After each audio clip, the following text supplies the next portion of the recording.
The Mayan creation story mysteriously shares many similarities with the Bible, including that of a flood legend happening shortly after creation due to a shortcoming of the human race. The Popul Vuh, from which the Mayan legends are documented and sourced from oral tradition, begins at the creation of the world, where there is only darkness and emptiness, and like the Bible, there is only water and God, or gods. Wherein the Bible appears monotheistic, God says, "Let us create man in our own image," probably referring to a God unity, maybe understood better among Christians as a trinity of gods.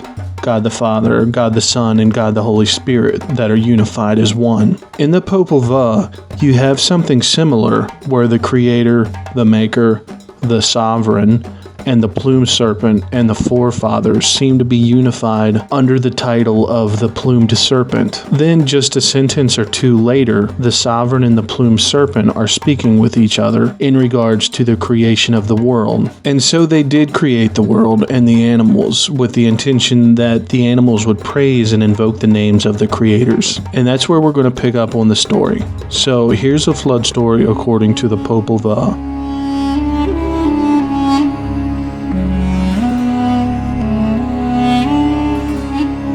And the creation of all the four-footed animals and the birds being finished, they were told by the Creator and the Maker and the forefathers, "Speak, cry, warble, call, speak each one according to your variety, each according to your kind." So was it said to the deer, the birds, pumas, jaguars, and serpents. "Speak then our names, praise us, your mother, your father.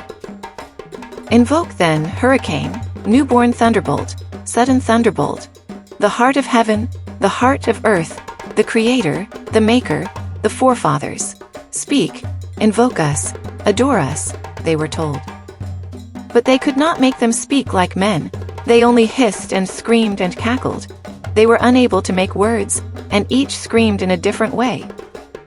When the Creator and the Maker saw that it was impossible for them to talk to each other, they said, "It is impossible for them to say our names, the names of us, their creators and makers." "This is not well," said the forefathers to each other. Then they said to them, "Because it has not been possible for you to talk, you shall be changed. We have changed our minds. Your food, your pasture, your homes and your nests you shall have. They shall be the ravines and the woods, because it has not been possible for you to adore us or invoke us. There shall be those who adore us. We shall make other beings who shall be obedient. Accept your destiny. Your flesh shall be torn to pieces. So shall it be. This shall be your lot." So they said when they made known their will to the large and small animals which are on the face of the earth. They wished to give them another trial. They wished to make another attempt. They wished to make all living things adore them. But they could not understand each other's speech. They could succeed in nothing, and could do nothing. For this reason they were sacrificed, and the animals which were on earth were condemned to be killed and eaten. For this reason another attempt had to be made to create and make men by the Creator, the Maker, and the forefathers. Let us try again. Already dawn draws near.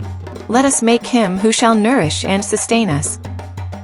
What shall we do to be invoked, in order to be remembered on earth? We have already tried with our first creations, our first creatures, but we could not make them praise and venerate us. So then, let us try to make obedient, respectful beings who will nourish and sustain us. Thus they spoke. Then was the creation and the formation. Of earth, of mud, they made man's flesh. But they saw that it was not good. It melted away. It was soft, did not move, had no strength. It fell down. It was limp. It could not move its head. Its face fell to one side. Its sight was blurred. It could not look behind. At first it spoke, but had no mind. Quickly it soaked in the water and could not stand. And the Creator and the Maker said, "Let us try again, because our creatures will not be able to walk nor multiply. Let us consider this," they said. Then they broke up and destroyed their work and their creation. And they said, What shall we do to perfect it, in order that our worshippers, our invokers, will be successful? Thus they spoke when they conferred again. Let us say again to Expiakok, Ex Machina, Popul Vuh. Popul, you too. Cast your lot again. Try to create again. In this manner the Creator and the Maker spoke to Expiakok and Ex Machina. Then they spoke to those soothsayers, the grandmother of the day, the grandmother of the dawn, as they were called by the Creator and the Maker, and whose names were Expiakok and Ex Machina. And said Hurricane, Sovereign, and Plumed Serpent, when they spoke to the soothsayer, to the Maker, who are the diviners. You must work together and find the means so that man, whom we shall make, man, whom we are going to make, will nourish and sustain us, invoke and remember us. Enter then into council, grandmother, grandfather, our grandmother, our grandfather, Expiakok, Ex Machina. Make light, make dawn. Have us invoked, have us adored, have us remembered by created man, by made man, by mortal man. Thus be it done. Let your nature be known, Popul Vuh. Popul, you too, twice mother, twice father. Nimak, Nimatses, the master of emeralds, the worker in jewels, the sculptor, the carver, the maker of beautiful plates, the maker of green gourds, the master of resin, the master Toltekot, grandmother of the sun, grandmother of dawn, as you will be called by our works and our creatures. Cast the lot with your grains of corn and see it. Do it thus, and we shall know if we are to make or carve his mouth and eyes out of wood. Thus the diviners were told. They went down at once to make their divination, and cast their lots with the corn and the dice. Fate, creature, said an old woman and an old man. And this old man was the one who cast the lots with Zete, the one called Expiakok. And the old woman was the diviner, the maker, called Skirakan Ex Machina. Beginning the divination, they said, Get together, grasp each other. Speak, that we may hear. They said, Say if it is well that the wood be got together and that it be carved by the Creator and the Maker. And if this, man of wood, is he who must nourish and sustain us when there is light, when it is day. Thou, corn, thou, zetes, thou, fate, thou, creature, get together, take each other, they said to the corn, to fate, to the creature. Come to sacrifice here, heart of heaven. Do not punish sovereign and plumed serpent. Then they talked and spoke the truth. Your figures of wood shall come out well. They shall speak and talk on earth. So may it be, they answered when they spoke. And instantly the figures were made of wood. They looked like men, talked like men, and populated the surface of the earth. They existed and multiplied. They had daughters. They had sons, these wooden figures. But they did not have souls, nor minds. They did not remember their Creator, their Maker. They walked on all fours aimlessly. They no longer remembered the heart of heaven, and therefore they fell out of favor. It was merely a trial, an attempt at man. At first they spoke, but their face was without expression. Their feet and hands had no strength. They had no blood, nor substance, nor moisture, nor flesh. Their cheeks were dry, their feet and hands were dry, and their flesh was yellow.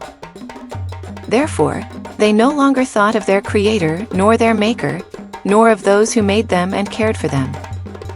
These were the first men who existed in great numbers on the face of the earth. Immediately, the wooden figures were annihilated, destroyed, broken up, and killed. A flood was brought about by the heart of heaven. A great flood was formed which fell on the heads of the wooden creatures. Of Zete the flesh of man was made, but when woman was fashioned by the Creator and the Maker, her flesh was made of rushes. These were the materials the Creator and the Maker wanted to use in making them. But those that they had made, that they had created, did not think, did not speak with their Creator, their Maker. And for this reason they were killed. They were deluged. A heavy resin fell from the sky. The one called Exakotkovich came and gouged out their eyes, Camelotes came and cut off their heads. Coatsbalam came and devoured their flesh. Tucumbalam came too, and broke and mangled their bones and their nerves, and ground and crumbled their bones. This was to punish them because they had not thought of their mother, nor their father, the heart of heaven, called hurricane. And for this reason the face of the earth was darkened, and a black rain began to fall, by day and by night. Then came the small animals and the large animals, and sticks and stones struck their faces. And all began to speak. Their earthen jars, their griddles, their plates, their pots, their grinding stones, all rose up and struck their faces. "You have done us much harm. You ate us, and now we shall kill you," said their dogs and birds of the barnyard. And the grinding stones said, "We were tormented by you. Every day, at night, at dawn, all the time our faces went, holy, holy, Heki, Heki, because of you. This was the tribute we paid you. But now that you are no longer men, you shall feel our strength. We shall grind and tear your flesh to pieces," said their grinding stones. And then their dogs spoke and said, "Why did you give us nothing to eat? You scarcely looked at us, but you chased us and threw us out. You always had a stick ready to strike us while you were eating. Thus it was that you treated us. You did not speak to us. Perhaps we shall not kill you now. But why did you not look ahead? Why did you not think about yourselves? Now we shall destroy you. Now you shall feel the teeth of our mouths. We shall devour you," said the dogs. And then they destroyed their faces. And at the same time their griddles and pots spoke, "Pain and suffering you have caused us. Our mouths and our faces were blackened with soot. We were always put on the fire, and you burned us as though we felt no pain. Now you shall feel it. We shall burn you," said their pots. And they all destroyed the wooden men's faces. The stones of the hearth, which were heaped together, hurled themselves straight from the fire against their heads, causing them pain. The desperate ones, the men of wood, ran as quickly as they could. They wanted to climb to the tops of the houses. And the houses fell down and threw them to the ground. They wanted to climb to the treetops, and the trees cast them far away. They wanted to enter the caverns, and the caverns repelled them. So was the ruin of the men who had been created and formed, the men made to be destroyed and annihilated. The mouths and faces of all of them were mangled. And it is said that their descendants are the monkeys which now live in the forests. These are all that remain of them, because their flesh was made only of wood, by the Creator and the Maker. And therefore the monkey looks like man, and is an example of a generation of men which were created and made, but were only wooden figures. Ultimately, the gods were successful in creating beings that worshipped them. That would be humans, of course. If you made it this far in the video, you're awesome, and I thank you. Please like and subscribe. I'm going to be trying really hard to get to 1,000 subscribers, so hey, check out this video here. I think you'll like it if you found this one interesting. See ya.